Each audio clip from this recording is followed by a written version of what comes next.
Hi అండి, నమస్తే. నేను మీ Sonia. Welcome back to our channel smart Sony Shiva.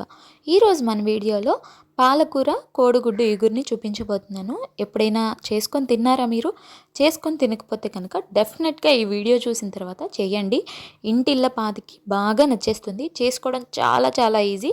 టేస్ట్లో మాత్రం అస్సలు ఏమాత్రం కాంప్రమైజ్ అవ్వక్కర్లేదు. సో వీడియోని స్కిప్ చేయకుండా లాస్ట్ వరకు చూడండి. మన ఛానల్ ఫస్ట్ టైం చూస్తుంటే సబ్స్క్రైబ్ చేయండి. ముందుగా నేను ఇక్కడ 3 కట్టల దాకా పాలకూరని తీసుకున్నాను. సో ఈ పాలకూర అయితే చాలా ఫ్రెష్గా ఉందన్నమాట. ఇప్పుడు ఈ పాలకూరని శుభ్రంగా కడిగేసుకున్న తర్వాత బాగా సన్నగా తరుక్కొని పక్కన పెట్టేసుకోండి. ఇప్పుడు ఉడికించిన కోడిగుడ్లని తీసుకోవాలి. నేను ఆల్రెడీ ఉడికించుకున్నానండి. నీళ్ళల్లో కోడిగుడ్లు వేసుకుని ఒక 15 నిమిషాల పాటు ఉడికించుకోండి. ఉడికించుకున్న తర్వాత ఇలా తొక్కు తీసేసుకొని ఇలా ఘాట్లు పెట్టుకోవాలి. కోడిగుడ్లకి ఇలా ఘాట్లు పెట్టుకోవడం మూలన ఉప్పు కారం అనేది లోపల వరకు వెళ్తుంది. సో ఇలా ఘాట్లు పెట్టేసుకున్న తర్వాత ఇప్పుడు స్టవ్ మీద ప్యాన్ పెట్టేసుకోవాలి. అందులో ఒక 2 టేబుల్ స్పూన్ల దాకా ఆయిల్ వేసుకోవాలి.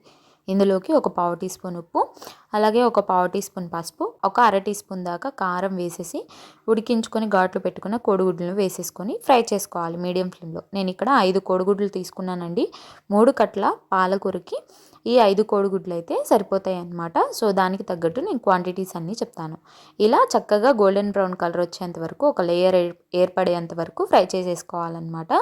సో వీడియోలో చూస్తుంటే అర్థమవుతుంది కదా, ఇలా రావాలి కోడిగుడ్లు అనేవి. ఇలా వేయించుకున్న తర్వాత పక్కన పెట్టేసుకొని ఇప్పుడు అదే బాండీలో ఇంకొక 1 టేబుల్ స్పూన్ దాకా ఆయిల్ వేసుకొని అందులోకి ఆవాలు, జీలకర్ర, మినపప్పు, పచ్చిశనగపప్పుని అన్నీ కలిపి ఒక టేబుల్ స్పూన్ వేసేసుకోవాలి. వేసుకున్న తర్వాత 4-5 వెల్లుల్లిని దంచుకొని వేసుకోవాలి. ఈ రెండింటిని కొంచెం ఫ్రై చేసుకోవాలి. ఇవి కొంచెం ఫ్రై అయిన తర్వాత ఇందులోకి 2 మీడియం సైజు ఉల్లిపాయలని ఇలా సన్నగా కట్ చేసుకొని వేసుకోవాలి. ఉల్లిపాయలు బాగా సన్నగా కట్ చేసుకుంటే త్వరగా వేగుతాయి అన్నమాట. సో ఇలా ఉల్లిపాయలు కూడా వేసేసుకున్న తర్వాత ఉల్లిపాయలు బాగా గోల్డెన్ బ్రౌన్ కలర్ వచ్చేంత వరకు ఫ్రై చేసుకోవాలి. ఇవి వేగడానికి ఒక 1/2 నిమిషం పాటు పడుతుందండి. ఇలా చక్కగా ఇలా వేగిపోయిన తర్వాత ఉల్లిపాయలు అనేవి 2 మీడియం సైజు టమాటాలని ఇలా చిన్న ముక్కలుగా కట్ చేసుకొని వేసుకోవాలి. మనం ముందుగా వాష్ చేసుకొని కట్ చేసుకున్న పాలకూరని వేసేసుకోవాలి. నేను వీడియోలో చూపిస్తున్న విధంగా ఇలా సన్నగా కట్ చేసుకోండి పాలకూరని. ఇలా వేసేసుకున్న తర్వాత ఇందులోకి ఇప్పుడు రుచికి సరిపడా ఉప్పు, అలాగే ఒక పావు టీ స్పూన్ పసుపు వేసుకోవాలి. నేనైతే ఇక్కడ ఉప్పు వచ్చేసి ఒక అర టీ స్పూన్ వేసాను. మీరు మీ రుచికి తగినంత వేసుకోండి. ఇప్పుడు వీటన్నిటిని బాగా కలిసే విధంగా కలుపుకోవాలి. ఇలా కలిపేసుకున్న తర్వాత మూత పెట్టేసుకొని మీడియం ఫ్లేమ్లో మగ్గించుకోవాలి.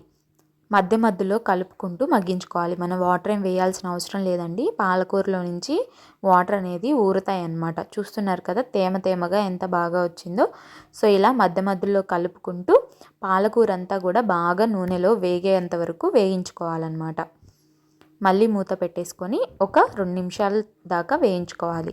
వీడియోలో చూపిస్తున్నాను చూడండి, చక్కగా పాలకూర అనేది ఇలా చక్కగా మెత్తగా మగ్గిపోయి వేగాలన్నమాట.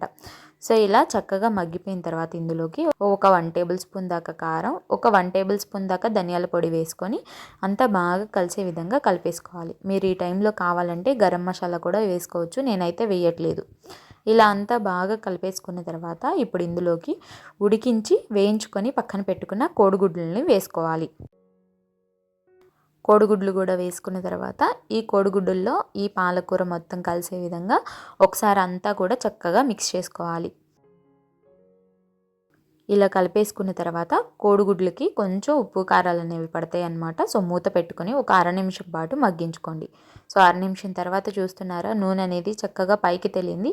ఇప్పుడు మన కూర రెడీ అయిపోయింది అనమాట. అంతేనండి, చాలా ఈజీగా పాలకూర కోడిగుడ్డు ఇగురు చేసేసుకున్నాం కదా. వేడి వేడి అన్నంలో అయినా చపాతీలోకైనా చాలా చాలా బాగుంటుంది. చక్కగా దేంట్లోకైనా ఇలా సర్వ్ చేసుకొని తినేసేయచ్చు.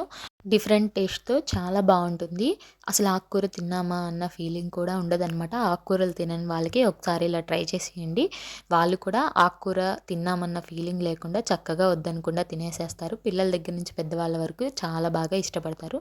15 నిమిషాల్లో ఈజీగా చేసుకోవచ్చు అనమాట ఈ రెసిపీ. తప్పకుండా ట్రై చేయండి. ట్రై చేశాక మీ ఫీడ్బ్యాక్ని నాతో షేర్ చేసుకోవడం అస్సలు మర్చిపోవద్దు. ఈ వీడియో అయితే మీకు నచ్చింది అనుకుంటున్నాను. నచ్చితే కనుక ఒక లైక్ చేయండి. మీ ఫ్రెండ్స్ అండ్ ఫ్యామిలీ రిలేటివ్స్కి షేర్ చేయండి. ఇంకా ఇలాంటి ఎన్నో రెసిపీస్ కోసం స్మార్ట్ సోనీ శివ ఛానల్ని సబ్స్క్రైబ్ చేయండి. ఈ వీడియో అయితే ఇంతే. మరొక మంచి వీడియోతో మళ్ళీ మీ ముందుకు వచ్చేస్తా. అంతవరకు సెలవు. By all.